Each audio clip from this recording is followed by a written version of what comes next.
So, have you ever thought about making an industrial out of this book? What I mean is kind of like an infomercial that's 20 to 30 minutes, maybe 40 minutes, where you just kind of like, it's visualized, you walking us through the book, a scene, narration, then a scene, then narration, then, you know what I mean? Just kind of like how your book is structured. So it kind of like looks like an infomercial or informational documentary, as well as the book that you want it to be, or the podcast that you developed it for. So my book was published originally in 2018, and that was the vision. That was the dream. That was to make it come alive, because sometimes black and white and paper is like, it's flat. And so I said, well, I'd love to do like a movie or do something, infomercial, get people engaged, excited, have a Q&A afterwards, etc. And I did do a lot of speaking, public speaking, and some people remember me with the 8 coats because I use that for the power control wheel. But the thing was, are you ready for this? So I published it in 2018. The company that I published it with in 2018 went out of business. I didn't know that they had gone out of business. So I just thought I wasn't getting good book sales. I said, God, nobody really wants the book. So after I published my second book, Forward It Is Tangible, I said, well, you know what? Let me just go ahead and put John and Suzie on Amazon too, and let me see if we can have both of them on Amazon. And when I put it on Amazon, the person from Amazon who was helping me, he was glancing through my book. He said, this is a really good book. This needs to be shared. And then I looked in the news and I saw the 3 times increase in domestic violence since COVID. And then I was talking to my mentor today, and he's like, Kelly, you really need to do an information series where you travel with other people, because you can bring this to life and help more people understand domestic violence. So that conversation was this morning. I published it like this weekend. So all that stuff was a vision.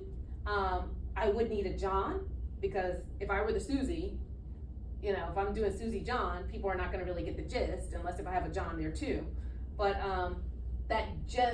literally within this past week, I found out that my book was not, the book company went out of business in 2018, and that wow, you just found that out. I found out this week because I was trying to transfer the book over from the book patch to Amazon.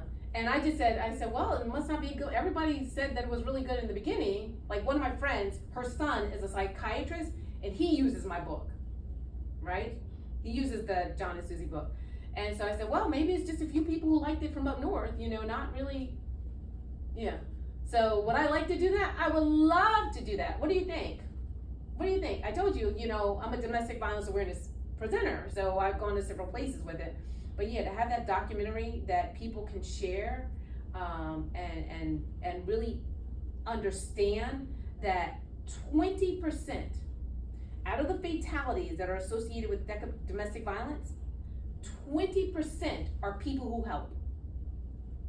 I don't know, 20%. So John and Suzie are in a domestic violence situation, right? You go and you try to help John. Let's say John is the one that's being abused, right? We'll say, because I said sometimes it's men. Let's say John's the one that's being abused. You go in and try and help John. 20% of the time, the yous that go to help John. Oh wow. Right. So when there's a homicidal deaths, right?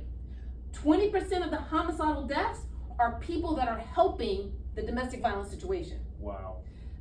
That's why my book is so crucial. Because if you're going to help, you have to know how to help. You have to know the mind of the victim, and when that person's not leaving. The average victim of domestic violence leaves their abuser 7 times and goes back again, right? Remember, they got all the stuff ingrained in them, goes back again. So if that person doesn't make it through the 7 times, that could lead into a fatality. And remember, that's the average 7 times. Sometimes it's more than 7, sometimes it's less than 7. But yeah, they go back, they forgive, because what happens is, if I'm in an abusive relationship, right, and that person's trained me to think a certain way, right, when I leave the abusive relationship, what do you think my friends are going to say? Girl, I knew he was no good. I couldn't understand why you were standing there. I told you to leave. We all, do you think I really want to hear that? I just went through X number of years of trauma.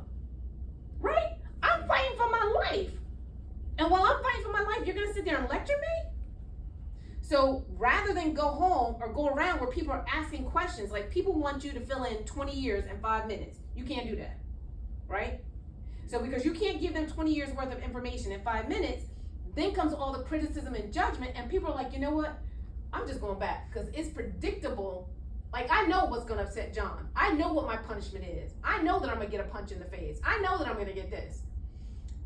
I think it's 60%. I have to look up the numbers again. No, it is 60%. I have to look up the numbers. 60% of persons who say that they were in an emotionally abusive relationship also were in a sexually abusive relationship. So if you were being raped or sodomized or anything that was, difficult, a lot of times people don't report it. So if I'm talking to you and I say, and you say, did John ever hit you? I never saw any black guys. No, John didn't hit me. But I'm not going to reveal to you the depth of what was going on because I'm still trying to understand, was it right? Was it wrong? I don't really understand what I went through. So that's why some people stay in abusive relationships. It seems like the topic that you're talking. Did you want me to stop? Stop.